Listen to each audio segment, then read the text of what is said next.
Hai, Assalamualaikum warahmatullahi wabarakatuh. Bertemu lagi kita pada malam ini, 1 Ramadan. Apa khabar semua?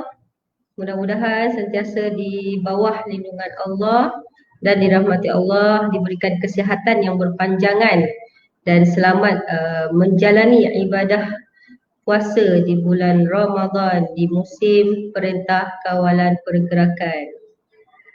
Okey, seperti yang dijanjikan, kita akan bersiaran untuk part yang kedua bersama dengan panel hakam kita, bertemakan tajuk yang lebih kurang sama, cuma kita olah sedikit, iaitu suami tak setuju nak cerai, nak buat macam mana? Betul ke hakam penyelamatnya?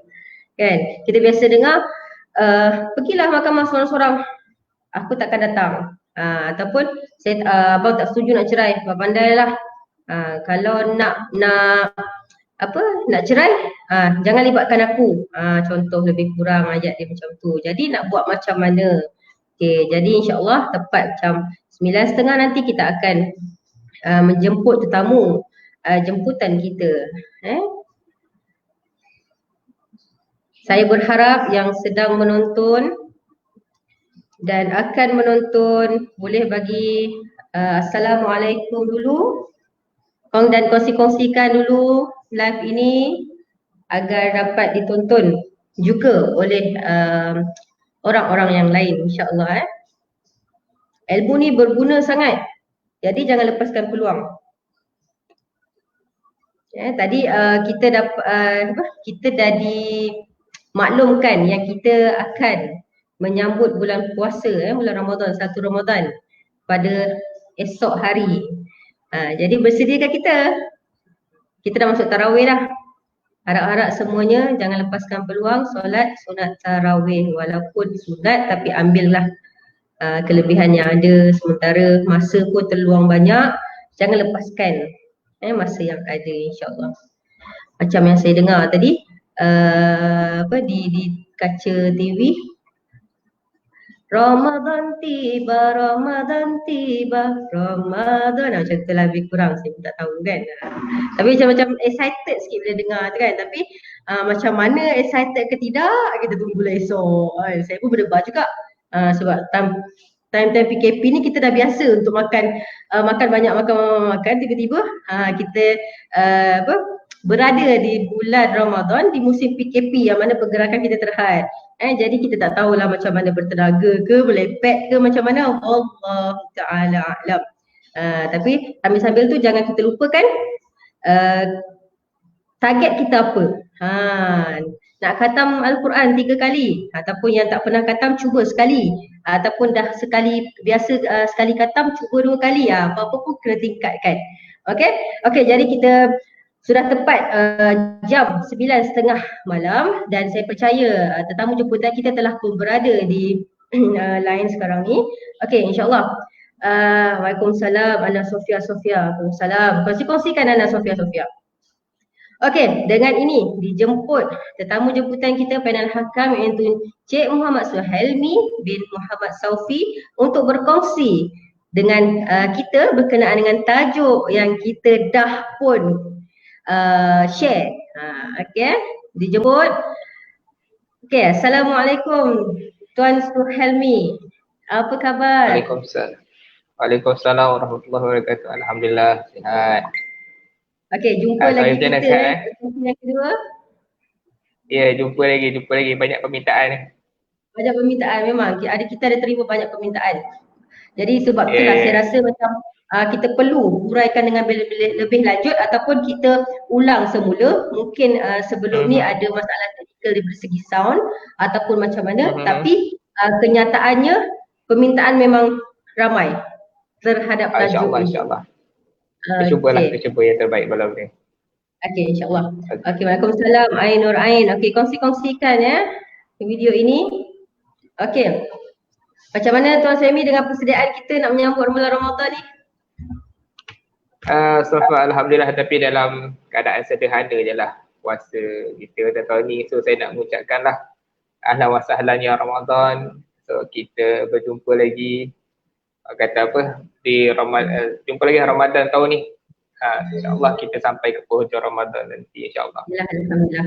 Alhamdulillah insyaAllah. Jadi yang sedang menonton kalau ada bunyi ataupun masalah sound, suara, minta tolong komen, mungkin kita boleh betulkan apa yang pantut. Internet loading je video ni. Oh ya ke? Tapi setakat ni suara kita macam okey kan? Tuan? Okey. Okey tak apa.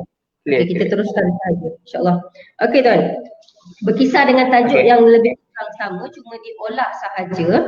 Okey, jadi untuk dengan lanjutnya, boleh tak Tuan Suhelmi mengulas dengan lebih lanjut apa sebenarnya maksud hakam ni? Kenapa hakam ni kategori penyelamat? Okey, boleh jelaskan maksud hakam ni dahulu.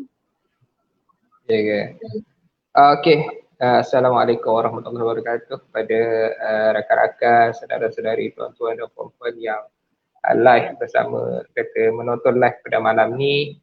So kita buat benda ni keadaan yang santai je lah. Maknanya kalau ada persoalan boleh terus tanya, dan saya cuba explain lah keadaan yang mudah faham untuk orang kata orang-orang luar yang tidak mengetahui proses hakam mengetahui apa itu proses hakam yang sebenarnya. Okey. So sebab memandangkan saya pena hakam di Negeri Sembilan, so saya merujuk kepada enactment Undang-Undang Keluarga Islam Negeri Sembilan lah. Okey. So dia lebih kurang sama je Negeri Sembilan dan Selangor punya enactment ni. Okey. So sebab di dalam enactment Undang-Undang Keluarga Islam Negeri Sembilan, dalam itu terkandungnya kaedah-kaedah hakam. Okay, so saya cuba memberi penerangan yang cukup mudah faham lah dari sudut kita bahasa kita layman, kita bahasa orang kampung kita ni. Dia pena hakam ni ialah satu yang individu yang dilantik oleh orang kata dia ada dua kategori lah. Yang pertama dia sebagai panel hakam keluarga dan hakam panel. Okey, so kalau ikut dalam enactment Undang-Undang Keluarga Islam Negeri Sembilan, dari kaedah-kaedah hakam, so dia ada sebutkan tentang hakam, tafsir hakam lah. Okey, dia ada sebutkan artinya seorang penimbang tara yang diberi kuasa oleh mahkamah, atau oleh pihak-pihak untuk menyelesaikan syikok antara suami dan isteri. Mana ni nampak dua lah, yang diberi kuasa oleh mahkamah dan oleh pihak isteri. Tapi pihak yang punya syikok lah. So kalau biasanya kalau dalam yang diberi kuasa oleh prinsipal, kita panggil ia sebagai hakam keluarga. Okay, kalau diberi kuasa oleh mahkamah, kita panggil hakam panel lah. Okay, so pada waktu bila hakam ni berfungsi, kata bila dia telah melalui proses-proses yang sepatutnya lah. Contohnya bila perceraian ni Section 47. Okay, so dia pergi permohonan, dia pergi ke persebutan dan bicara semua. So dia pergi ke jawatan kuasa pendamai, semua jawatan kuasa pendamai orang kata apa, tak berjaya, pergi ke hakam keluarga dan barulah sekali hakam panel. So itulah proses-proses yang itu dia dah masuk proses Okey, tak apa. Okey, jadi maksud hakam ni tadi apa tadi tuan? Hakam artinya seorang penimbang tara yang diberi kuasa oleh mahkamah atau prinsipal. Dia penimbang tara.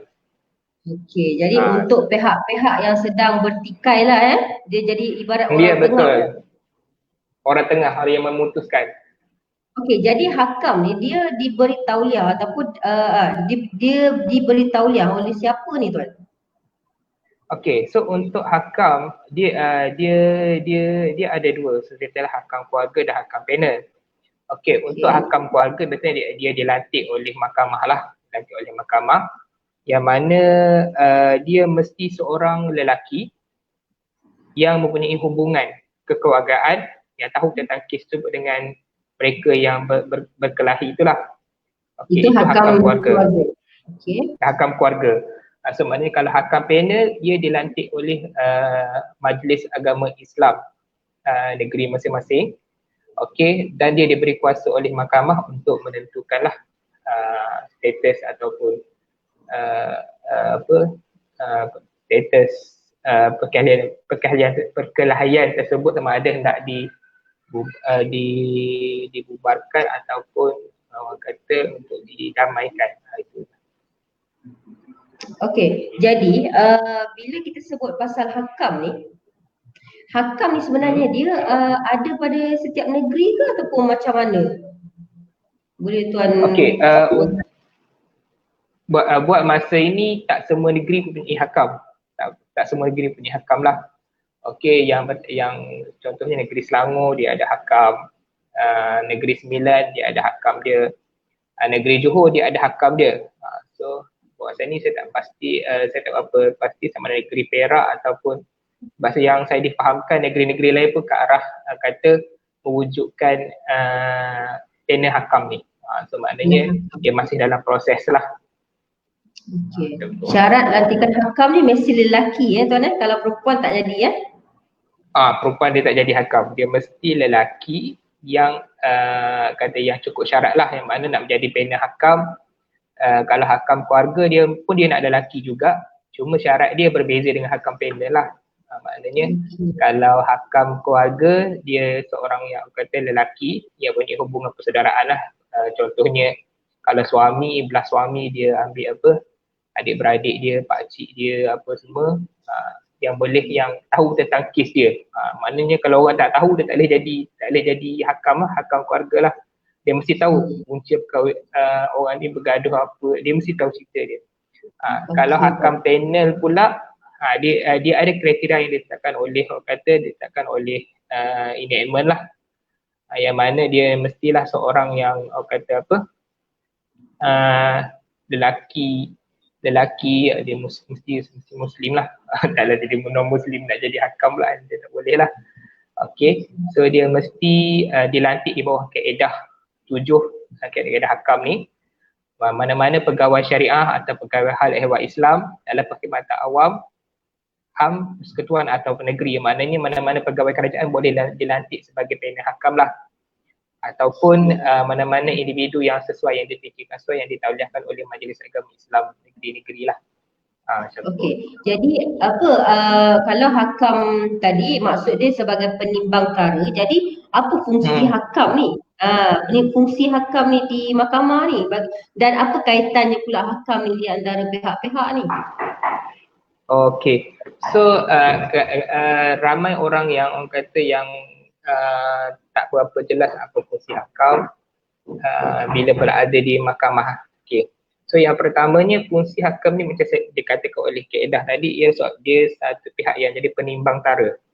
Mana yang menentukan dua pihak ini yang berkelahi ni, okey, yang mana dia bukan nak cari betul ataupun salah. Dia bukan itu point dia.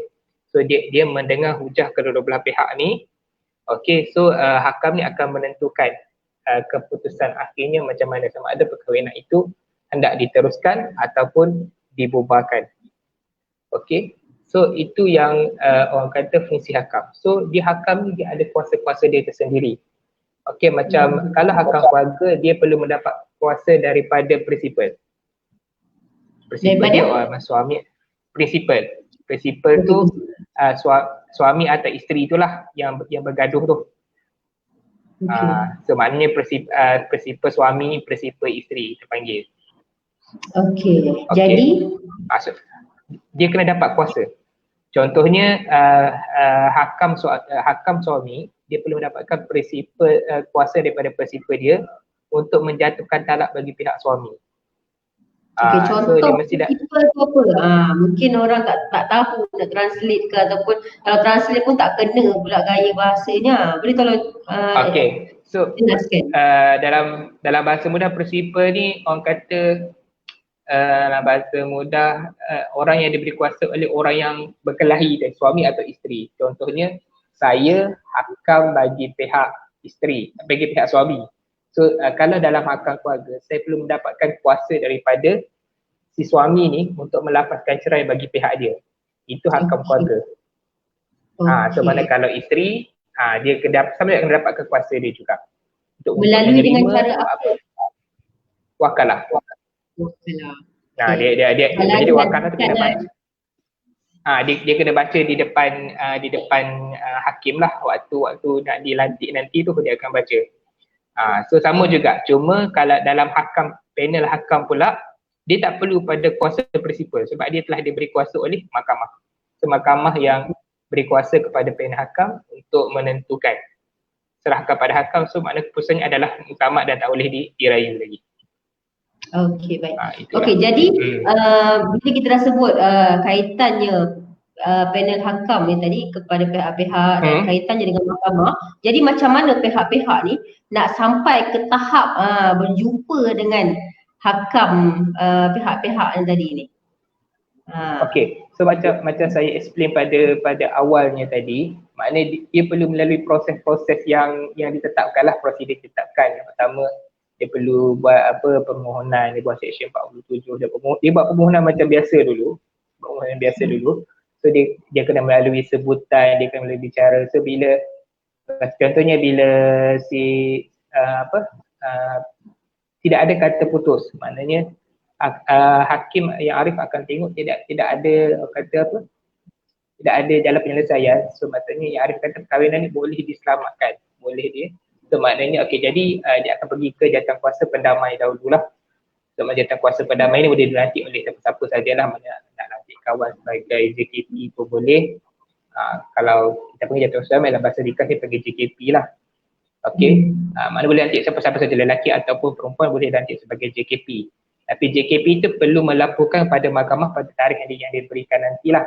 Okey, kalau JKP itu gagal untuk memberikan satu atau mendapatkan kata putus lah. Ke JKP ni dia tak boleh buat keputusan sendiri. Maknanya dia kena sesi jawatankuasa pendamai perlu dilakukan oleh pegawai agama daerah lah.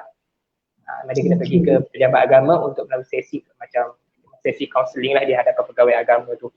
So mana laporan tu kena dihantar pada mahkamah lah pada hari yang dipanggil tu. Okey, kemudiannya sekiranya JKP itu gagal. Okey, jadi kalau hasil laporan tu pihak-pihak jawatankuasa pendamai JKP tadi tak dapat selamatkan, jadi apa kesan daripada laporan yang dikeluarkan tu? Okey, so maknanya JKP itu gagal lah.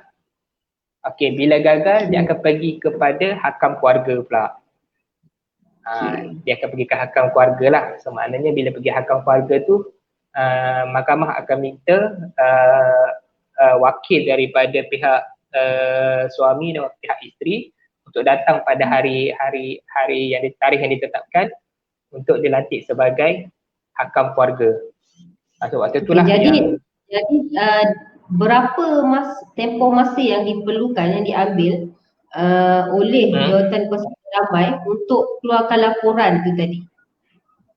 Biasanya dalam tempoh 1 bulan lah. Secara praktisnya lah, ada yang paling cepat pun ada, tapi biasanya mahkamah dia dalam tengok perdana negeri dan kes kat mahkamah tu lah. Mungkin Awin boleh lebih tahu kan. Kemudian bila dah ada laporan dan ke step yang seterusnya iaitu hakam panel, berapa pula tempoh masa? Okey, so maknanya kalau daripada hakam keluarga ke hakam panel tu dia dah ambil satu masa yang dia berikan lah. Okey, contohnya bila dilepas pada JKP, dia pergi ke hakam panel, dia ada tempoh 30 hari untuk menyelesaikan untuk memberi laporan kepada mahkamah, tempoh 30 hari saja. Okey, kalau gagal, mahkamah boleh bubarkan hakam keluarga yang pertama dibuat tadi, nanti pula hakam keluarga kedua. Oh, dia ada hakam satu dan hakam keluarga satu dan hakam keluarga kedua. Dia ada.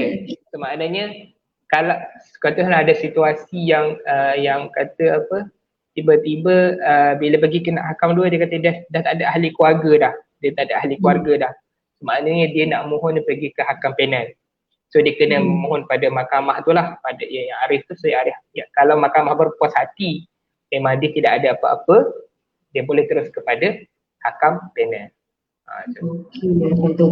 Okey, jadi kalau dalam proses-proses ni tadi pihak suami ni memang gagal nak hadirkan diri ataupun bila dah tak hadirkan diri tu tak melantik hakam. Jadi apa jadi pada prosedur kes ni tadi? Okey. So kalau si suami tidak hadir pada sesi hakam yang ditetapkan, maknanya prosedur itu boleh berjalan seperti biasalah, boleh berjalan seperti biasa. Yang mana so biasalah ada pasangan yang mengadu yang kata tidak ada kerjasama. Kadang-kadang kadang-kadang ada suami yang tak dapat kerjasama daripada isteri, ada isteri tak bagi daripada suami untuk hadir bicara semua sesi semua. So biasanya kalau sampai hakam keluarga akan laporkan di mana tidak ada kerjasama daripada pihak suami contohnya. Okay, jadi hakam keluarga ni apa-apa pun dia kena dapatkan prinsipal kuasa daripada prinsipal dia. Maknanya dia tidak buat keputusan apa-apa. So maknanya pendek kata dia jadi gagal lah. Jadi gagal lah bila. Adakah kalau kita tak teruskan prosedur tu pun ada cara lain ke yang mungkin boleh membuatkan kes tu berjalan? Okey, maknanya teruskan saja. Maknanya kalau peringkat hakam keluarga itu gagal, teruskan. Maknanya mahkamah akan tengok. So maknanya kes ni berpanjangan. So mahkamah akan terus pada hakam panel. So bila sampai ke tahap panel hakam, panel hakam ni dia ada kuasa, maknanya kalau si suami tak datang sekalipun dia boleh memutuskan bagi pihak suami. Okey, ni saya kongsikan soalan Okey, ni kalau hakam keluarga tak bekerjasama, macam mana? Boleh tuan kongsikan jawapan. Okey, so pada Puan Nur Ain. Okey, so kalau hakam keluarga tak bekerjasama macam mana? Okey, so macam saya katakan tadi, kalau tak bagi kerjasama, so maknanya maklum pada mahkamah, maknanya pihak suami tidak menyediakan hakam. So mahkamah biasanya dia ada proses dia lah, maknanya dia akan panggil dekat kali kedua. Kalau tak dia panggil macam proses hingga mahkamah akan berlaku, proses mahkamah tak akan berlaku lah. Okey, so maknanya kalau hakam keluarga tak bagi kerjasama juga, boleh mohon kepada hakam panel. So jangan risaulah, maknanya kalau hakam keluarga tak kerjasama, aku dah tergantung, tak ada. So maknanya proses tu akan biasa berjalan. So, dia biasanya ataupun kalau boleh saya tambah sikit tuan dia kalau biasanya dia jadi start proceeding tu, kalau pihak-pihak ni tadi, especially pihak yang menuntut ni, kebiasaan dari isteri lah, dia tak ada ilmu pengetahuan macam mana dia nak minta depan hakim. Sebab kalau dia minta pendapat hakim, for sure hakim memang takkan bagi sebab dia bayar, betul tak? Betul. Di sinilah peranan kalau ada lantikan peguam. Peguam for sure saya yakin peguam memang akan ada cara dia. Boleh dia kalau tak libatkan hakam keluarga pun, kalau dia berjaya bentangkan yang memang berlaku cikok tu, sabit sahaja cikok boleh teruskan. Betul tak tuan? Okey, so dia kalau mungkin saya nak dapat penjelasan daripada Puan Ain ni, kalau hakam keluarga tak bekerjasama macam mana? So sama ada tak kerjasama tu memang tak ada orang nak jadi hakam ke macam mana? Okey. Mungkin lah. Kalau dia ataupun pasangan tidak ada hakam yang nak dilantik, okey, pasangan tu boleh memohon untuk hakam panel mewakili dalam peringkat hakam keluarga. Maknanya dia boleh mohon lah. So kalau hakam tak ada kerjasama, maknanya dia ada jelas yang maknanya hakam suami atau isteri tak bagi kerjasama, just maklum saja pada mahkamah, maknanya tak ada kerjasama daripada pihak suami.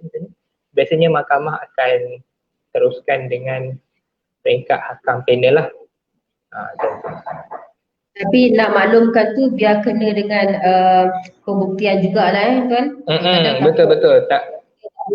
Kadang-kadang ada orang salah faham, maknanya kalau lantik hakam ni tak perlu lantik peguam buatannya kan. Okey, so sebenarnya kalau dah kalau dah di peringkat hakam, fungsi peguam tu masih berfungsi, cuma dia tak boleh bersama anak guam tu dalam sesi hakam. Dia tak boleh bersama, tak boleh ada bersama lah. Mungkin sebab orang awam perlu faham yang mana hakam ni dia hanya memutuskan atau memberi kata putus lah, dalam bahasa mudah fahamnya, sama ada perkahwinan itu dibubarkan atau diteruskan. Okay. Kalau dibubarkan, bukan kuasa hakam yang nak menentukan berapa nafkah eddahnya, apa hak penari, itu bukan kuasa hakam. So benda itu perlu diteruskan oleh peguam. So maknanya peranan peguam mesti berjalan. So untuk orang yang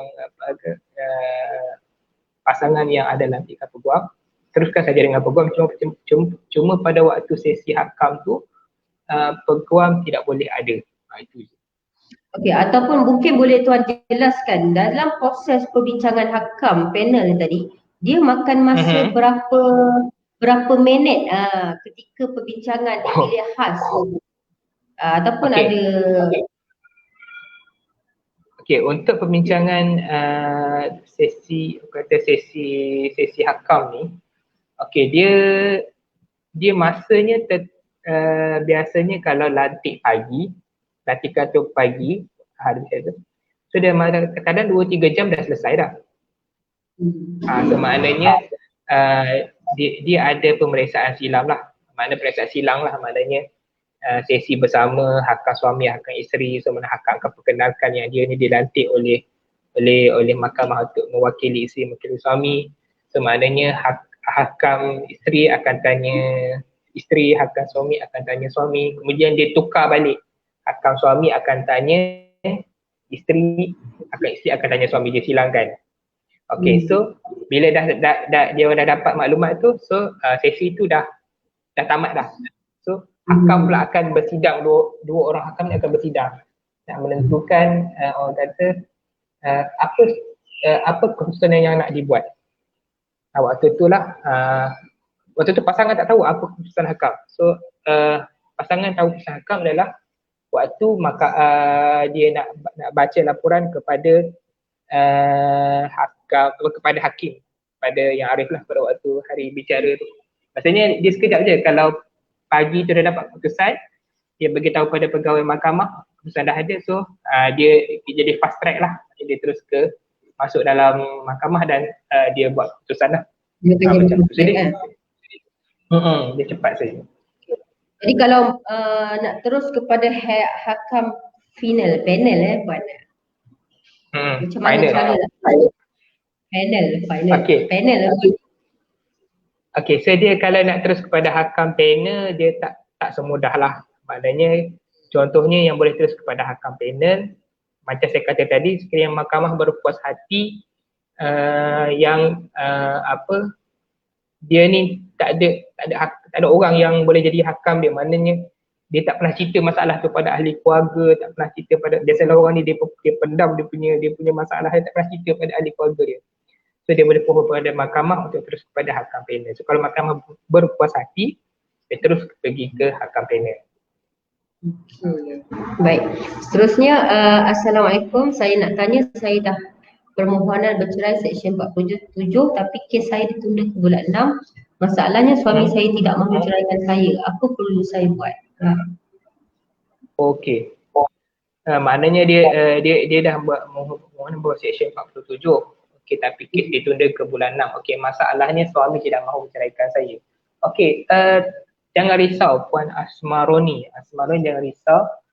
Teruskan saja. Dia tak mahu ceraikan tak apa. Sabar je dulu sampai ke satu peringkat yang mahkamah bawa kepada hakam. So macam saya kata, dia take time. Ada kes yang sampai setahun. So kena banyak bersabar sedikit lah. So maknanya jangan risau, jangan putus asa. Teruskan saja kes ni. Biasalah suami ni ada ego dia. Dia ada ego dia yang tak nak aku nak ceraikan. So cerai di tangan aku lah apa semua. So teruskan saja, maknanya kalau betul dia permohonan berseksyen 47 tu, biasanya mahkamah akan terus kepada hakam panel lah. Sebab sebenarnya fungsi hakam ni, dia nak mengelak gantung tak bertali. Itu je fungsi hakam yang sebenar-benarnya. Dia nak elakkan gantung tak bertali. So itulah fungsi yang membantu suami atau isteri dalam proses proses perkahwinan dia tu. Maknanya perkahwinan macam saya kata nak diteruskan ataupun nak dibubarkan. Okey. Jadi soalan yang lagi satu, okey. Wariah abadi, kalau suami tak bagi kerjasama, tak hadir mahkamah, macam mana? Okey, boleh tuan kongsikan? Okey, so biasanya kalau tak hadir mahkamah semua ni sama ada dua lah. Mungkin Puan Awin boleh explain juga nanti. Biasanya menghina mahkamah tu mungkin boleh disabitkan lah. Okey, so kalau suami tak bagi kerjasama biasanya macam saya kata pada awal-awal tadi, kalau suami tak bagi kerjasama pun, kalau isteri nak teruskan macam biasa sampailah ke peringkat hakam. Macam tu je. Maknanya tak perlu risau. Saya tambah kan. Dia kalau suami tak bagi kerjasama ni, contoh satu, kita pertama Puan Ria Abadi kita pertama kita perlu make sure pastikan saman dan penyata tuntutan yang dah difailkan di mahkamah tu dapat diserahkan secara sempurna dahulu kepada pihak suami ni tadi. Apabila dah sempurna serahan saman tu tadi, barulah kita akan lampirkan sesalinan affidavit penyampaian di mahkamah. Affidavit penyampaian tu gunanya apa? Untuk membuktikan dan menyatakan pada hakim, okey, saman tadi telah pun disempurnakan, telah diperserahkan, tapi suami saya tetap tidak hadir, Arif. Contoh macam tu. Dan mungkin ya Arif akan teruskan pada step yang seterusnya.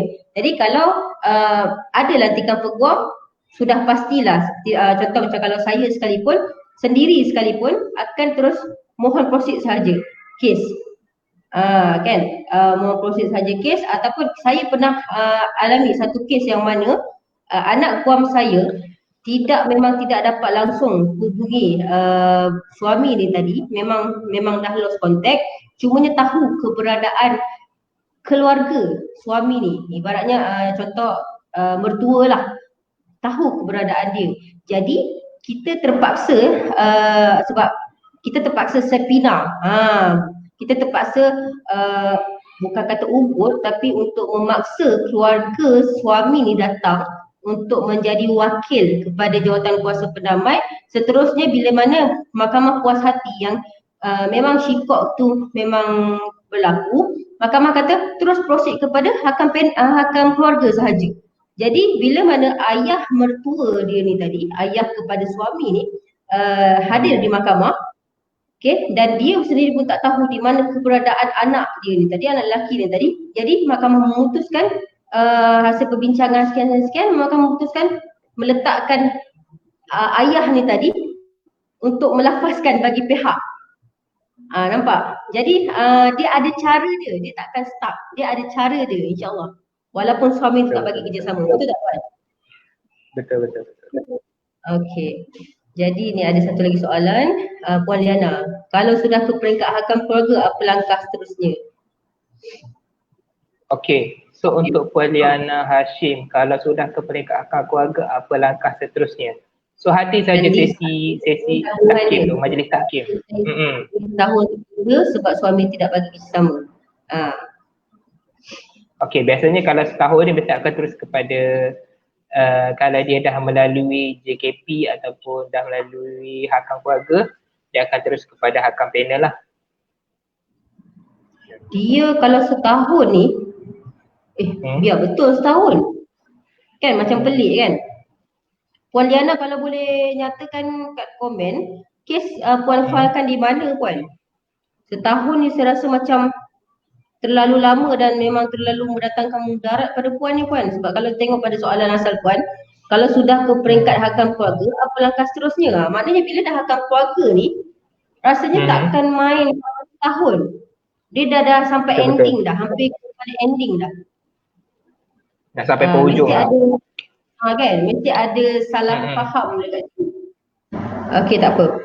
Sementara kita tunggu Puan Liana respon, kita seterusnya soalan, kenapa ada negeri yang tak praktiskan hakam? Contoh Kedah, ada kawan yang kesnya dinasihatkan tarik balik atau batal kes. Mungkin Puan boleh jawab. Okey, so kenapa ada negeri yang tak praktiskan hakam? Okey, dia sekarang ni tak semua negeri yang ada panel hakam. So maknanya sebab macam saya katalah, sebab bila dia nak tabuhkan panel hakam ni, dia mesti ada macam kata dia ada jawatan kuasa yang nak menentukan kaedah dia macam mana, apa kaedah pelantikan dia. So maknanya dia ambil masa. So sekarang ni yang saya tahu, yang saya dengar-dengar, maknanya ada beberapa negeri yang ke arah nak mempraktiskan hakam lah, sebab bila melibatkan undang-undang keluarga Islam dia di bawah bidang kuasa negeri. So, banyak perkara yang perlu dipahalusi lagi lah. So insyaAllah mungkin semua negeri nanti akan orang kata apa, ada fungsi hakam lah, sebab nak mewujudkan jawatan kuasa panel hakam ni dia ada kos-kosnya tersendiri lah. Jadi saya kata kalau itu serah pada pentadbiran negeri lah. Okey, ataupun saya boleh tambah sedikit Puan Nur Azmila Muhammad Kari okey, walaupun ada sesuatu negeri tu, sebuah negeri tu dia tak praktiskan kaedah hakam ni tadi, tapi memang ke arah untuk mempraktiskan kaedah hakam. Cumanya nasihat saya pada kawan tadi tu, dia kalau tak ada kaedah hakam, dia lebih kepada persetujuan bersama untuk bercerai. Dia dah tak jadi dia dah tak jadi, kalau tak ada persetujuan bersama tu dia dah jadi lain dah. Kan? Okey, jadi saya cadangkan kalau pada awal lagi, kalau mana yang negeri yang tak ada kaedah hakam ni, saya cadangkan lebih baik teruskan sahaja dengan kaedah yang lain, tuntutan yang lain yang ada. Contoh, kalau lah perhatian tu cukup apa semua okey, jadi boleh teruskan guna fasah contohnya. Bila mana fasah, kalau terdapat tak ada kerjasama daripada suami, dah kita boleh terus proceed untuk bicara sebelah pihak. Ataupun dengan kaedah pemburuan cara lain, tak ada masalah. Cumanya kalau sebuah negeri tu memang tak ada kaedah hakam, jadi jangan gunakan kaedah itu. Itu antara cadangan saya lah. Mungkin boleh dapatkan hikmat nasihat direct daripada mahkamah sendiri, ataupun boleh puan layari laman web Persatuan Peguam Syar'i Malaysia PJSM untuk dapat contact number daripada peguam terdekat di daerah puan untuk dapatkan nasihat secara terus. Sebab dia amalan di setiap negeri lain-lain. Takut apa yang saya katakan ni takut silap sikit. Okey, Tuan Suhailmi, mungkin kita teruskan dengan soalan yang sedia ada. Jadi okey, jadi kita dah tahu dari segi kalau jawatan kuasa pendamai ambil masa dalam tempoh lebih kurang sebulan. Okey. Jadi berapa lama pula proses perceraian kalau melalui cara hakam ni tadi? Maknanya dah sampai ke hakam panel ke hakam keluarga? Antara hakam panel, hakam keluarga dan hakam panel. Hakam panel berapa, hakam keluarga berapa, hakam panel berapa? Okey, so kalau peringkat hakam keluarga, dia lebih kurang sama je dengan hakam panel. Maknanya kalau dalam sesi majlis tahkim hakam keluarga tu memang dah ada kata putus. Memang ada kata putus, memang hakam dah dapat kuasa prinsipal, maknanya dia perkahwinan ini kata apa, dia dah dapat kuasa, sebenarnya dia hari tu dah boleh putuskan kes dah. Dah boleh putuskan. Contohnya bila hari yang sama. Sebenarnya kalau hakam keluarga belah suami kata belah suami kata, maknanya dia dah bincang dengan hakam isteri yang mana mereka nampak ni tak boleh diselamatkan lagi. Okey, jadi hakam ni mencadangkan perkahwinan ini perlu dibubarkan lah. Okey, perlu dipisahkan lah. So maknanya suami pun bersetuju, makna okey tak apalah. Saya setuju menceraikan dia.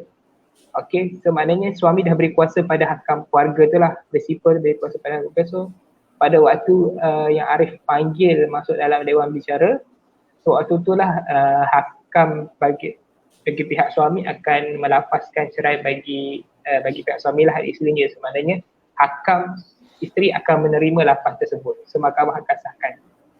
Maknanya kalau ada kerjasama sepenuhnya lah pada hari bicara hakam bila sesi majlis hakim hakam keluarga tu. Okey, yang ni soalan yang tadi sambungan. Okey, terima kasih atas penerangan. Mungkin tarik balik kes tu untuk teruskan pembaharan cara lain kot. Itu yang saya faham. Okey, Puan Nur Azmila memang itu yang saya faham juga daripada soalan Puan tadi. Cumanya macam yang saya cakap tadi, bila mana ada je tuntutan ataupun pemfailan daripada pihak plaintiff terhadap tuntutan cerai melalui Seksyen 47. Tapi asalnya Puan tak tahu yang di negeri itu tak ada amalan hakam ni tadi. Jadi fahaman mahkamah mungkin bila mana Puan filekan melalui Seksyen 47 tadi, tuntutan cerai tadi, fahaman mahkamah mungkin ini adalah persetujuan bersama daripada suami. Jadi bila mana dah masuk di mahkamah dan ada tarikh sebutan ataupun bicara, namun pihak suami masih lagi gagal menghadirkan diri ataupun tak bagi kerjasama, jadi disebabkan itu yang diarahkan untuk tarik balik. Dia berbeza kalau di sesebuah negeri tu mengamalkan hakam ni tadi. Itu maksud dia. Jadi cara pembubaran perkahwinan yang lain ada banyak cara yang lain, sama ada taklid ataupun mungkin tengok pada fakta kes Puan. Dia lebih kepada apa. Okey Okey, baik. Lepas tu Ustaz last jangan lupa doa dan niat puasa secara live ya. Terbaik Ustaz, insyaAllah. Okey. Okey, terima kasih. Okey, jadi soalan ni dah pun pernah ditanya tapi tak apa, saya nak tanya lagi juga Ustaz. Mungkin ada yang belum tahu. Kalaulah ada suami dia macam dia nak tengok lah dia ni konon masih berkuasa, dia tu suami, dia layan, dia datang mahkamah, dia layan, tuk dia nak tengok sampai tahap hakam panel tu tadi, dia nak ambil alih kuasa dia. Saya biasa sangat temui perangai lelaki yang macam ni. Kalau macam saya dah tahu jawapan dia, tapi saya nak penjelasan daripada panel hakam sendiri. Kalau berlaku situasi macam ni, macam mana tu? Okay, so kalau berlaku situasi ni normal lah, kata normal, yang mana orang kata apa, biasanya suami dia ingat kuasa talak di tangan aku, kuasa pasak di tangan perempuan, betul kan? Jadi bila dia guna konsep tu, semaknanya nampak seolah-olah pihak isteri tak kata tertindas lah. Okay, so bila sampai ke peringkat panel hakam ni, macam saya katalah, dalam majlis tahkim dia tak tahu keputusan sama ada perkahwinan itu dibubarkan ataupun sebaliknya, sebab dia ingat hakam keluarga ni macam peguam aku lah, aku yang dia nak wakili aku. Dia tak, sebenarnya panel hakam dia bukan peguam, dia tak mewakili siapa, dia hanya mendengar tu je, dia tak banyak cakap, dia dengar dia soal macam tu je. So maknanya bila sampai panel hakam kata okey, saya nampak perkahwinan ini perlu dipisahkan, pasangan perlu dipisahkan. Okay, jadi hakam tu dia buat keputusan lah. So dia hanya tahu keputusan ni waktu masuk dewan bicara untuk baca laporan tu. Waktu tu lah dia akan marah pada hakam. Kenapa hakam nak berkuasa nak mencerai aku? Apa, di mana dalilnya, mana aktanya? Biasalah normal tanya dalil-dalil. Itu biasalah tu. Itu normal lah, tu praktis. So bila saya kata macam ni, benda yang paling mudah faham bila sampai kepada pihak panel hakam, okey, so keputusan memang sehakat dalam muktamad, dia tak boleh dirayu dan tak boleh dicabar lagi. Sebenarnya kalau hakam kata dipisahkan. Cuma ada dua je, perceraian secara taklid ataupun perceraian secara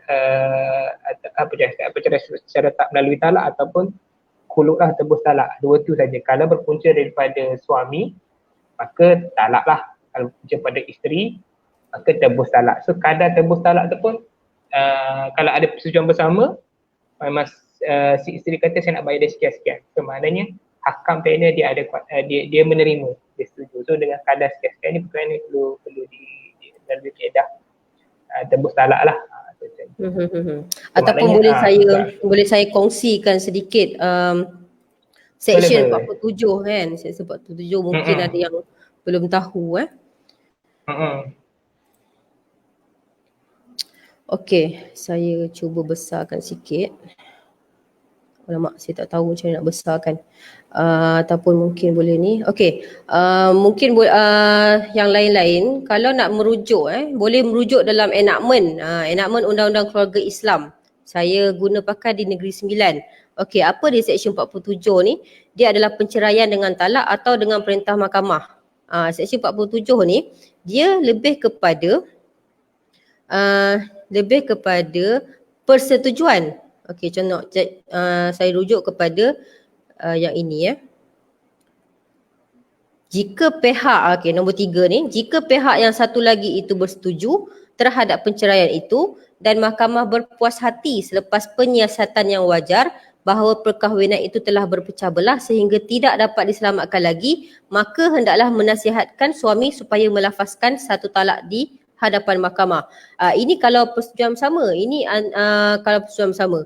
Jadi sekiranya kalau tengok klausa yang kelima, jika pihak yang satu lagi tidak bersetuju terhadap penceraian itu atau jika mahkamah berpendapat bahawa ada kemungkinan yang munasabah bagi suatu perdamaian antara pihak-pihak, maka mahkamah hendaklah dengan seberapa segera yang mungkin melantik suatu jawatan kuasa pendamai yang terdiri daripada seorang pegawai agama sebagai pengerusi dan 2 orang lain, seorang untuk bertindak bagi pihak suami dan seorang lagi bagi isteri dan merujukkan kes itu kepada jawatan kuasa pendamai.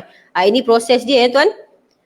Okey, ini amalan ini amalan sekiranya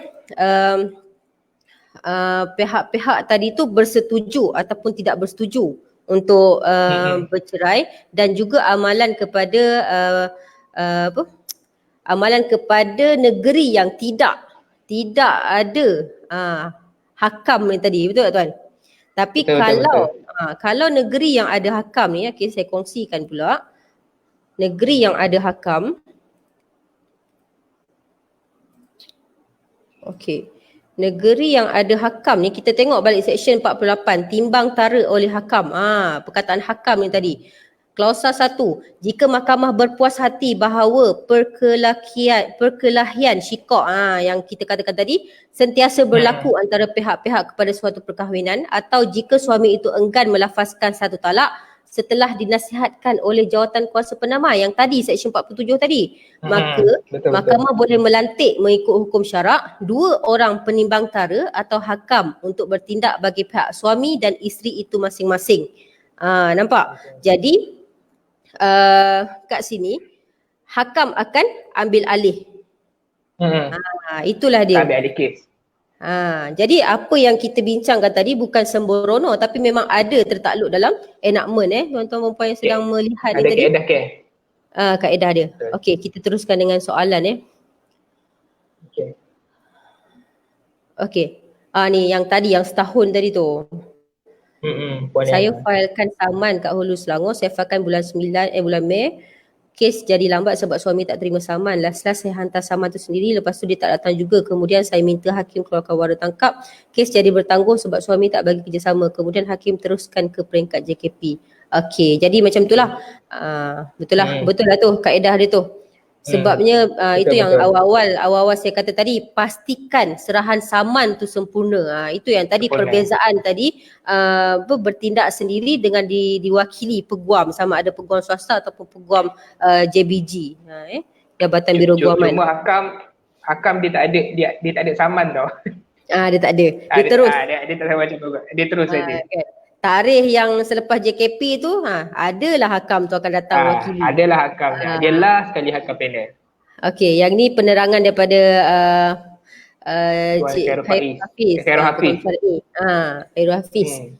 Peguam syar'i jugalah yang bersama dengan saya semalam. Dia terangkan mungkin di Terengganu kaedahnya tak ada amalan hakam. Jadi bila mana tuntutan, jika failkan permohonan cerai, bila suami tak setuju, maka kes permohonan ditolak. Isteri kena failkan kes pembubaran perkahwinan cara lain, iaitu ta'liq of fasakh. Betul. Inilah kaedah dia. Jadi kena pastikan dulu negeri tu ada amalan ataupun tidak. Betul tuan? Betul. Maknanya kalau tak ada amalan hakam, dia takluk pada prosedur negeri tu macam mana. Ini undang-undang keluarga negeri tu macam mana. Okey, jadi yang seterusnya Puan Nurul Izzah, boleh tahu apa proses seterusnya selepas waran tangkap dikeluarkan dan penguatkuasa dah datang tapi pihak suami still tak bagi kerjasama. Okey, boleh tuan jelaskan? Okey, yang ni bila boleh tahu apa proses seterusnya selepas orang tangkap dikeluarkan dan penguatkuasa dah datang dan pihak suami isteri tak bagi kerjasama. Ini Okey, belum untuk sampai proses peringkat ni okey, so maknanya proses belum sampai ke pihak hakam lagi, mana pihak JKP pun belum lagi ni kalau daripada kes ni. betul. Mungkin Betul. yang ni mungkin Awin boleh Okey. boleh explain nanti. Okey, so maknanya dia kalau dah sampai ke JKP barulah macam saya boleh jawab lah ke arah Seda Hakam tu kan. Macam ni Okey, dia tak lebih apa. pada proses taman je lah ni. Okey, Puan Nurul Izzah, insya-Allah saya akan jawab.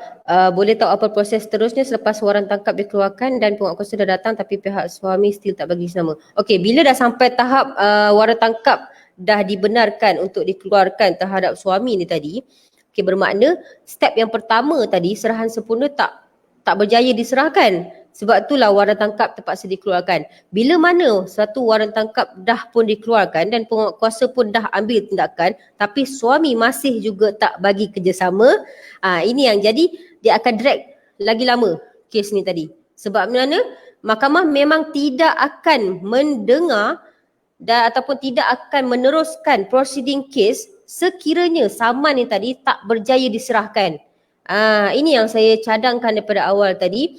Mana-mana pihak yang memang kita memang sudah yakin yang suami ni memang tak akan bagi kerjasama, jangan buang masa, duit boleh dicari, kalau tak mampu juga boleh lantik JBG. Kalau ada duit ataupun apa, layari laman web PGSM, Persatuan Peguam Syar'i Malaysia, cari peguam-peguam yang berdekatan dengan anda. Dapatkan nasihat. Sebab step-step ini yang buat drag.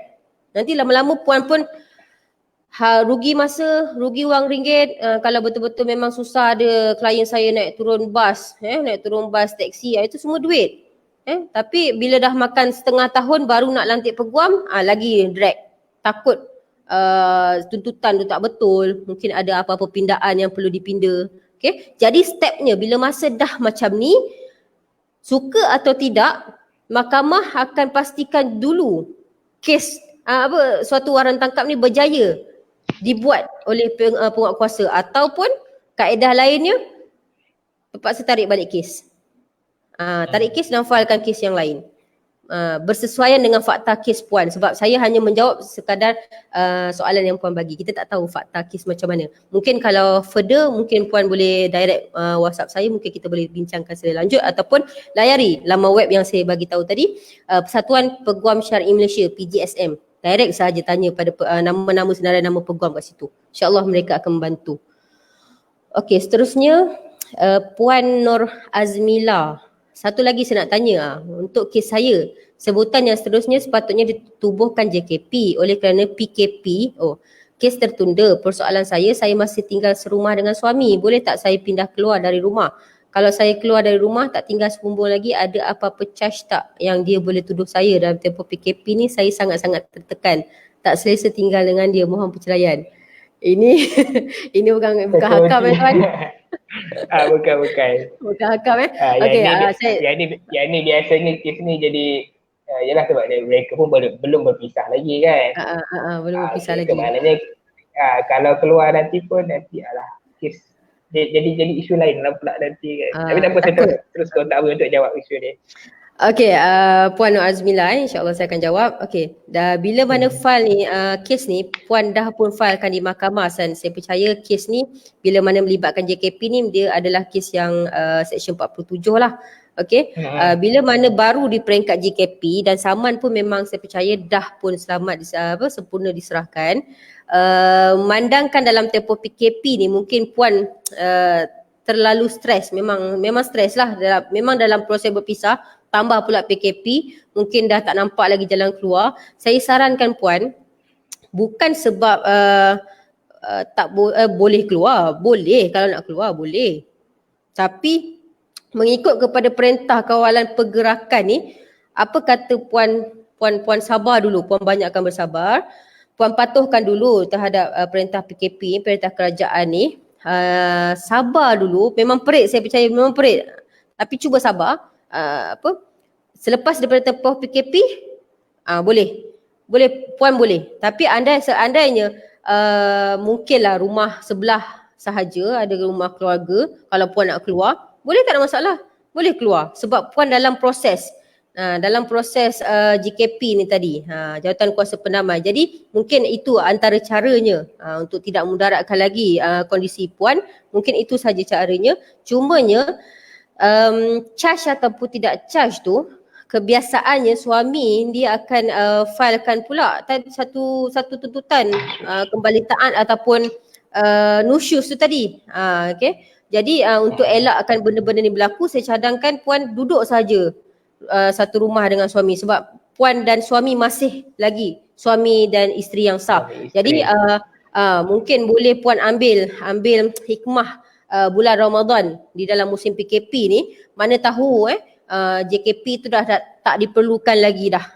Dah boleh berdamai sendiri dah nanti ambil keberkatan bulan Ramadan ni sebab setan dah tak ada. Kita pula yang kena kita dah kena terkurung dulu daripada syaitan ni. Okay. Betul. Kita teruskan soalan lain tuan. Boleh. Okey, Ustaz, sedikit nasihat bagi isteri yang mahukan perceraian namun suami masih merasa bahawa hubungan boleh berdamai, dan nasihat kepada isteri yang tetap berkeras untuk bercerai tanpa bukti yang kukuh. Dia minta pandangan Ustaz ni. Aduh, hai. Okay, so Tuan Azizan. Okay, so dalam kes rumah tangga ni, orang kata apa, bila sampai ke peringkat hakam ataupun ini modal publik mana sekalipun, dia ada perceraian ada dua lah. Yang pertama, perceraian itu berpunca daripada suami ataupun perceraian berpunca daripada isteri. Okey, macam persoalan yang Tuan Azizan maksudkan inilah, suami rasa perkahwinan itu boleh diteruskan tapi isteri juga nak bercerai. So kalau ada benda macam ni, suami nak berdamai, isteri nak bercerai. Okey, jadi dari sudut syikok tu sentiasa berlaku, maknanya tidak ada kesudahan. Itu yang nampak lah.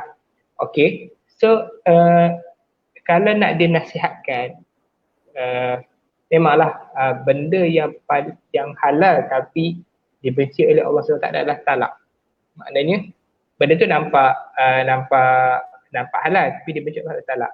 So memang kalau hukum si isteri memohon cerai pada suami tanpa sebab yang munasabah, berdosa lah. Tapi nak tahu munasabah tak munasabah itu bukan tugas kita nak menentukan. Itu tu bidang kuasa mahkamah melalui perbicaraan. So mahkamah akan tentukan. Maknanya kalau si isteri nak bercerai juga sekalipun, memang Islam dah bagi satu kaedah, iaitu tebus talak ataupun puluk lah. Memang tengah orang terkejut kat kaedah ni. Ada pernah satu kes yang saya handle dulu, si isteri nak bercerai, suami tak nak bercerai. So, bila kita selidik memang punca pada isteri lah. Okay, jadi kita kata tak apa, kalau betul nak bercerai, so dia peringkat JKP, kalau betul nak bercerai kita tebus talak saja. Maknanya berapa jumlah yang awak setuju nak bayar, awak nak pulangkan pada dia balik. So maknanya dia setuju dengan seutas gelang mas dan darah harga dan 3,000 sebagai tebus talak. Maknanya tak apalah, dia setuju. So maknanya kes ni pun still berjalan juga. Maknanya still bercerai secara tebus talak. Maknanya kalau suami kata dia rasa dia boleh berdamai tapi isteri juga nak bercerai, memang tidak ada jalan damai lah. Maknanya dua haluan yang berbeza. Kalau ada simpang sikit masuk tu okey lagi. Cerita tu Azizan ni, maknanya nasihat saya kepada suami. Sambungan daripada Muhammad Azizan. Kes yang dah sampai hakam, boleh ke plaintiff tutup kes begitu sahaja atas sebab dia merasa bahawa kes tersebut tak berpihak pada dia dan membuka saman baru dengan membuka kes fasah? Dia dah sampai hakam lah ni tuan. Biasanya kalau dah sampai hakam, dia akan terus pada hakam lah. Maknanya kalau dah sampai kepada pihak hakam, nak tutup kes semua, so kena maklum sebelum proses pelantikan tu bermula lah. Biasanya kalau dah sampai ke peringkat hakam, so hakam yang akan menentukan. So, dia sama juga macam kalau si suami tiba-tiba nak lafazkan cerai, bila dah sampai peringkat hakam tak boleh lah kan? Tak boleh lah. Maknanya bila sampai peringkat hakam, so kuasa bercerai tu di tangan hakam lah. Tapi Cumanya kalau sebelum tu dia dah nak sampai ke peringkat hakam tu, tiba dia dah bercerai. So waktu tu hakam terhenti. So dia kena terus buat pengesahan lepas cerai lah. okey, maknanya kalau Maknanya dia nak sampai itu dia dah lafaz luar mahkamah lah tanpa kebenaran mahkamah lah kan. Ya betul lah. Maknanya dia nak sampai ke peringkat hakam, maknanya dia kata dia dah bercerai dah. Bila dia dah bercerai dah, waktu tu proses hakam terhenti lah. So, maknanya dia kena buat satu pengesahan lafaz. Maknanya kira fungsi hakam dah tak berjalan lah kat situ. Okey, Maknanya kalau dia nak tarik kes, boleh lah tarik kes. Okay, saya nak tambah sikit Puan Encik Muhammad Azizan kalau pihak isteri ataupun pihak suami ni dia diwakili oleh peguam, okey, biasanya bila mana isteri ni tadi dia nak tarik kes, walaupun dah sampai kepada pihak hakam dia nak tarik kes, saya percaya peguam bagi pihak suami ni tadi mesti akan bantah. Mesti akan bantah. Sebabnya dia dah melibatkan kos, dia melibatkan naik turun mahkamah kos, mungkin memang akan bantah. Ataupun kalau tak bantah pun dia ada cara yang lain. Boleh atau tidak tu dia antara perbincangan dua-dua pihak dan juga budi bicara mahkamah.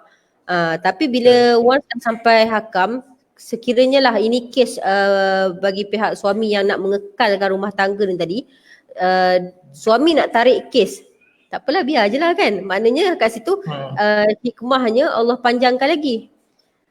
Allah panjangkan lagi hubungan hubungan ikatan perkahwinan suami isteri tadi, biarkan sahaja. Betul. Sebabnya bila mana si isteri tadi nak filekan kes yang baru fasakh, dia melibatkan satu proses yang lama. Jadi saya cadangkan Encik Azizan hadir sahaja walau apa pun sekali kes yang difilekan oleh isteri, sekiranya betul maksud kepada sayangnya rumah tangga. Betul tak tuan? Betul. Okey, jadinya teruskan dengan soalan yang sedia ada. Okey. Okey, apa kesan kepada lafaz ataupun cerai yang diambil alih oleh hakam ni tadi? Okey. Kalau suami yang lafazkan cerai dengan izin mahkamah, dia akan jadi talak raj'i, talak yang boleh dirujuk. Okey. Jadi kalaulah hakam ni pula yang ibaratnya mengambil, orang kata menuduh ni, orang menuduh hakam ni mengambil kuasa talak suami ni tadi, dah sampai peringkat ni, apa pula kesan kepada status isteri ni tadi? Status isteri.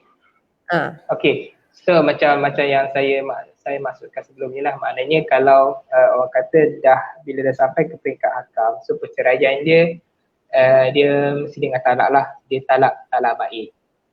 Maknanya proses dia ikut proses ikut kaedah talak baik lah. Maknanya dia perlu nikah dengan akad yang baru, semua dia tak boleh rujuk. Maknanya dia kena nikah. Maknanya kalau dia tak ada, dia terus pada talak baik lah. Maknanya kaedah dia pun semua dia tertekuk oleh mahkamah nanti. Okey, baik. Jadi adakah soalan ni antara soalan famous, di antara yang famous, kalau isteri yang filekan cerai, adakah isteri ni tak dapat nak tuntut apa-apa hak lain? Dia filekan cerai melalui hakam ni tadi, hakam dah benarkan apa semua. Jadi adakah hak-hak terhadap tuntutan yang lain dia ternafi, tergugur dengan sendirinya? Macam saya kata sebelum ni, maknanya kalau ada yang dah lantik peguam semua, macam saya katalah, dia hakam bukan menentukan hak masing-masing. Maknanya hakam dia sekadar memutuskan perkahwinan itu dibubarkan atau diteruskan. So maknanya sekiranya nak menuntut apa-apa, selagi dia memenuhi kehendak-kehendak undang-undang syariah, si isteri boleh menuntut. Contohnya harta pencarian,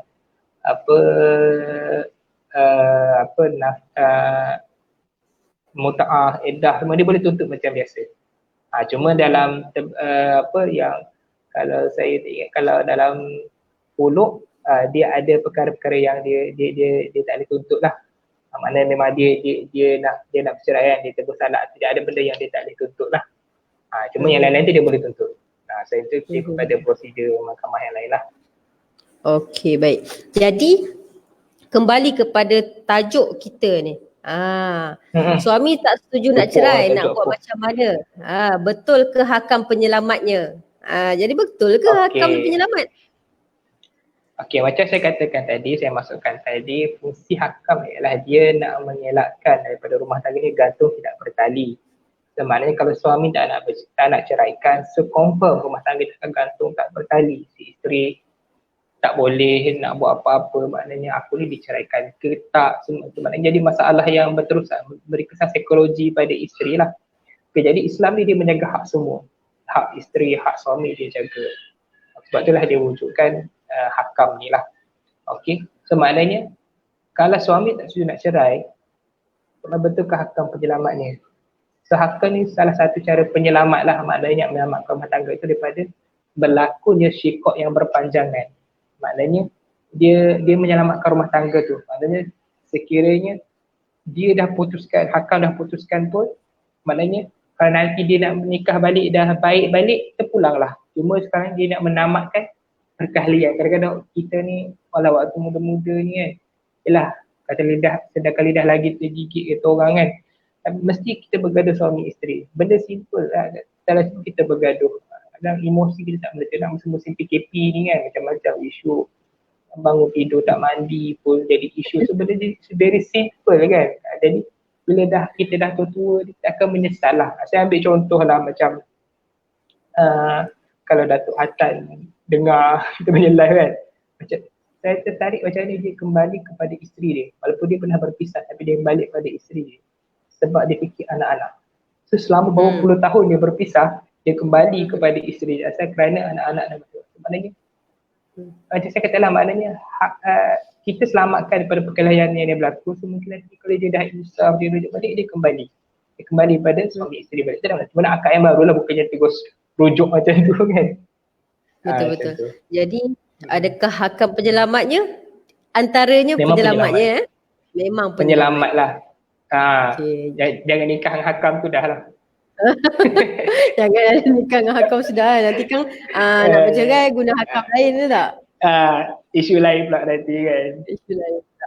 Okay, jadi saya percaya sedikit sebanyak kita dah jadi part 2 ni. Saya rasa saya berharap yang ni lagi jelas lah, bertambah jelas. Namun kalau masih lagi ada persoalan tu, itu biasa. Mungkin ada lagi. Cik Tuan. Okey, saya tak tahu apa nak buat. Saya pergi mahkamah, dia suruh bawa saksi 3 orang lagi. Saudara belah lelaki, orang lain tak boleh. Duit sebanyak 500 sampai dah 4 tahun saya tak dapat nak adakan saksi 3 orang yang mahkamah mahukan. 4 tahun? Lagi dahsyat. Betul ke ni? 4 tahun? Yang ni kena PM tepi ni. Sebab seharusnya tak pernah mahkamah minta 500 kan? Itulah. Sebabnya saya pergi mahkamah, dia suruh bawa saksi. Yang ni Awin tengok tepi lah nanti. Okey, Puan Ana Sofia, sebab soalan pun tak berapa nak jelas. Sebabnya saya tak tahu apa nak buat. Saya pergi mahkamah, dia suruh bawa saksi 3 orang lelaki, saudara belah lelaki. Orang lain tak boleh, dan duit sebanyak 500 sampai dah 4 tahun saya tak dapat nak adakan saksi 3 orang yang mahkamah mahukan. Okey, pertamanya Puan tak Puan bagi tahu saya mahkamah mana dan Puan filekan kes apa. Baru kita boleh tahu. Tapi sampai 4 tahun masa ambil untuk semata-mata nak bercerai ni, dia unbelievable. Pelik lah. Kes jenayah juga ni. Kan? Okay, tak apa. Mungkin Puan Ana Sofia boleh direct PM saya untuk detail yang lain lah. Okey, satu lagi. Cik Rizwan Haris. Assalamualaikum. Waalaikumsalam. Saya nak tanya, kalau dah sampai peringkat JKP, berapa lama masa yang diambil untuk kes selesai? Okey Tuan, boleh Tuan terus jawabkan. Okey, macam saya katakan sebelum tadi, bila sampai peringkat JKP, dia ada tempoh 30 hari untuk kata dia untuk membincangkanlah situasi dia di hadapan pegawai agama. Sebabnya kalau tempoh 30 hari itu masing-masing dah ada kata putus, so bila next mahkamah pagi dah ada laporan dia, maknanya mahkamah boleh putuskan pada hari itu juga. Sebab kalau dapat kerjasama sebenarnya dalam sebulan tu dah, insyaAllah dah okey dah. Terpulang pada mahkamah lah kadang-kadang mahkamah kes dah banyak. So, bila ditetapkan tarikh bicara semua tu, itulah yang yang menentukanlah dia pun. Biasanya kalau Selangor ini cepat, Selangor Negeri Sembilan ni dia cepat sikit lah. Macam Selangor lagi cepat lah, dia ada fast track semua dia ada. Okey, Ana Sofia, saya tak boleh nak buka PM tengah live sekarang ni. Kalau puan nak dapatkan jawapan secara terus, boleh puan copy paste soalan puan tu di sini. Kita takkan terus jawab insya-Allah. Okey, salam puan. Macam mana pula kalau suami letak syarat untuk cerai, anak seorang satu, suami nak anak sulung perempuan dan anak lelaki pada saya. Ini dah lari topik ni puan Ain Nasihah. Ini bukan topik hakam, tapi tak apa. Saya tolong jawab tuan. Boleh silakan. Okey, waalaikumsalam puan Ain Nasihah. Okey, dia syarat nak cerai ni, dia terpulang kepada puan. Kalau puan rasakan syarat itu okey dan tak ada masalah dari sudut puan, boleh setuju sahaja. Okey, suami nak anak sulung bagi anak lelaki pada puan terima. Itu kalau puan setuju. Tapi kalau ikutkan kaedah dan prosedur dia dan dia tak ada kaitan. Cerai ni, cerai. Bab anak-anak. Cerai dia adalah satu pembubaran perkahwinan, bidang kuasa dia di mahkamah rendah. Manakala jika berkaitan dengan anak, dia satu bidang kuasa yang berlainan, iaitu bidang kuasa mahkamah tinggi. Dia lain-lain. Kod tuntutan pun lain-lain. Jadi dia terpulang ataupun bergantung pada puan sama ada nak menerima syarat itu ataupun tidak. Tapi saya cadangkan pada puan, jangan sesuka hati ataupun sembrono untuk bersetuju tanpa hitam putih. Ataupun sebaiknya waktu nak buat persetujuan tu, adakan orang pihak ketiga, sama ada mediator ataupun boleh layari laman web Persatuan Peguam Syar'i Malaysia, dapatkan kontak nombor Peguam Syar'i berdekatan dengan puan, lantik dia untuk bacakan terma-terma syarat yang setuju atau tak setuju tadi. Sebab kita tak nak puan setuju yang ikut ini tapi detail dia tak ada. Okay. Adakah syarat anak perempuan bagi kat suami, lepas tu puan tak boleh nak tengok? Takut dia faham macam tu. Jadi kena detail. Jadi sebelum nak setuju apa-apa, bincang dahulu dengan pihak ketiga, ataupun sekalipun puan tak ada masalah untuk setuju, boleh setuju. Itu yang terbaik. Persetujuan tu adalah yang terbaik, jalan terbaik. Tapi sekiranya itu syarat yang suami puan rasa nak ugut ke, nak apa ke, tak. Dia tak akan dia tidak akan memberi kesan terhadap tuntutan cerai puan. Kalau dia bagi tahu mahkamah pun saya akan ceraikan isteri saya kalau dia setuju dengan syarat-syarat saya. Mahkamah tak akan layan. Okey, jangan risau puan. Okey, saya rasa ini sahaja soalan dia. Betul. Okey, kita pun dah sejam 14 minit.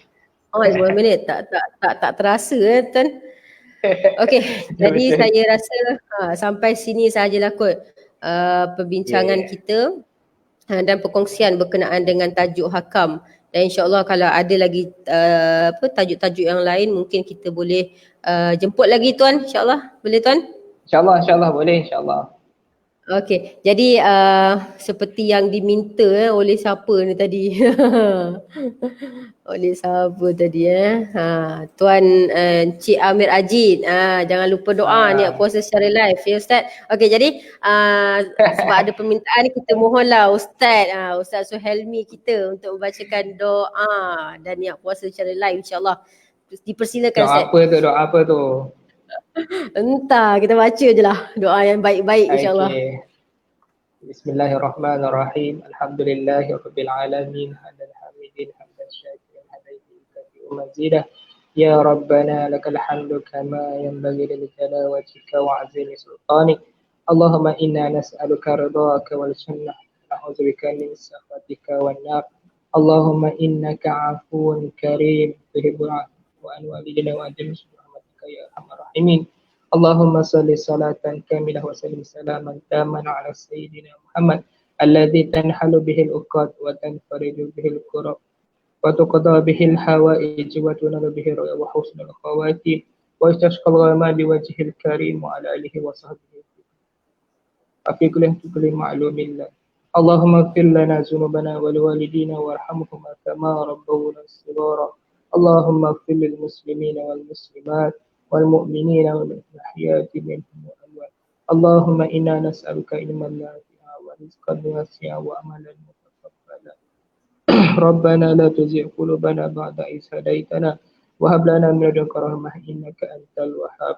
ربنا آتنا في الدنيا حسنة وفي الآخرة حسنة وقنا عذاب النار. وصلى الله على سيدنا محمد وعلى آله وصحبه وسلم والحمد لله رب العالمين. Puasa sebulan pada esok. Nawaitu sawm syahr Ramadan kullihi fardun hadhihi sanah lillah ta'ala. InsyaAllah. Amin, insyaAllah. Okey, jadi terima kasih banyak Ustaz di atas perkongsian dan juga doa yang dibacakan tadi.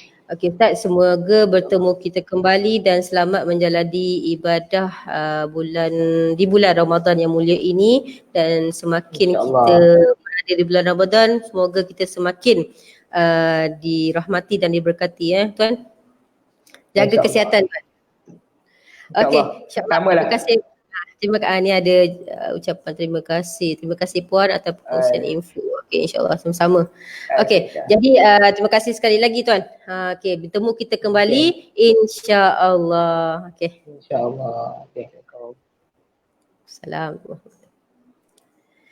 Okey, itulah dia perkongsian ilmu daripada tetamu jemputan kita, iaitu panel hakam sendiri telah mengupas dengan lebih lanjut dan dengan lebih detail berkenaan dengan masalah-masalah yang dihadapi sekiranya suami tak setuju untuk bercerai ni tadi. Okey, jadi saya berharap betul ataupun tidak hakam ni adalah penyelamatnya. Jadi memang penyelamatnya, tapi ikut pada keadaan-keadaan semasa kes tuan-tuan dan puan-puan Okey, jadi saya berharap terima kasih puan dan tuan, nanti saya PM insyaAllah.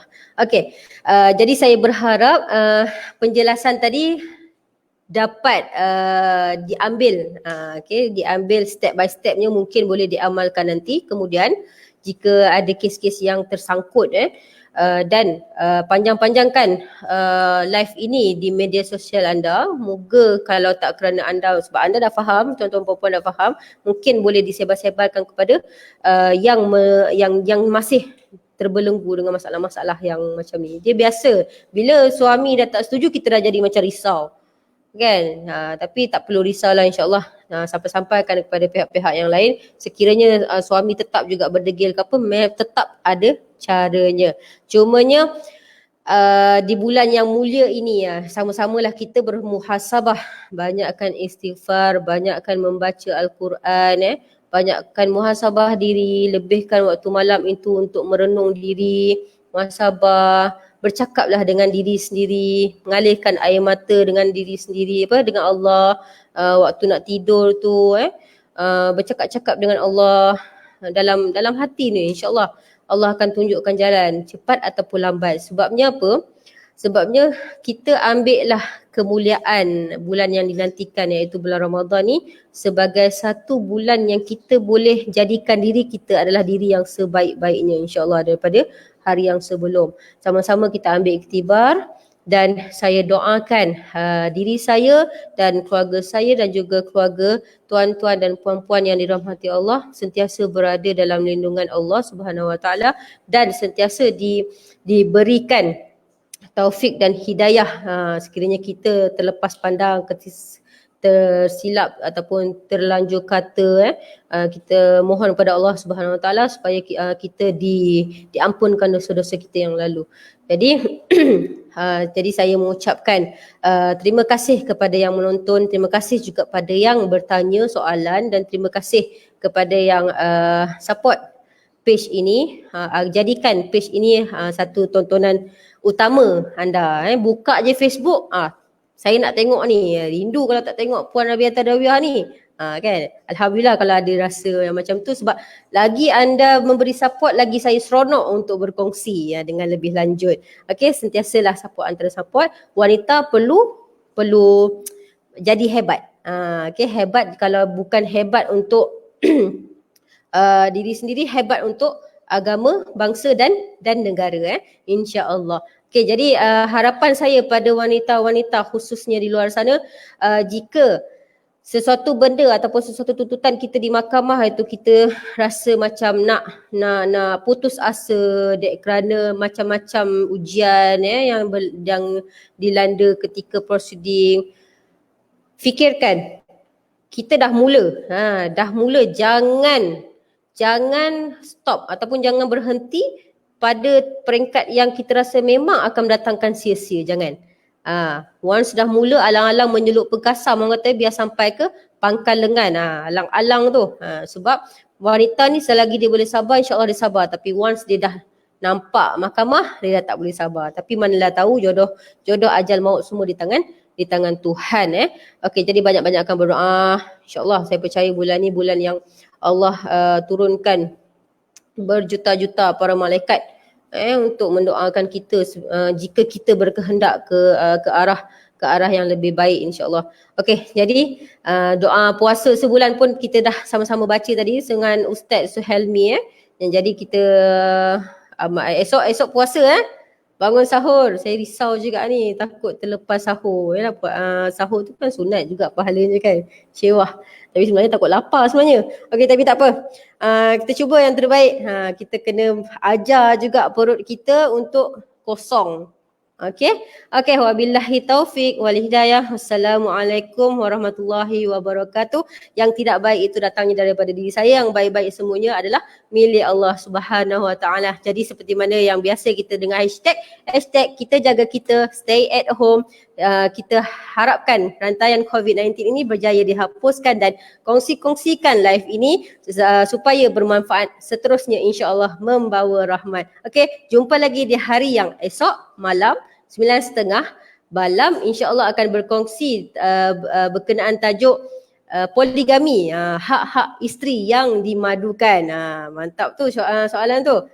Tajuk tu. Okey, insya-Allah. Okey, assalamualaikum warahmatullahi wabarakatuh.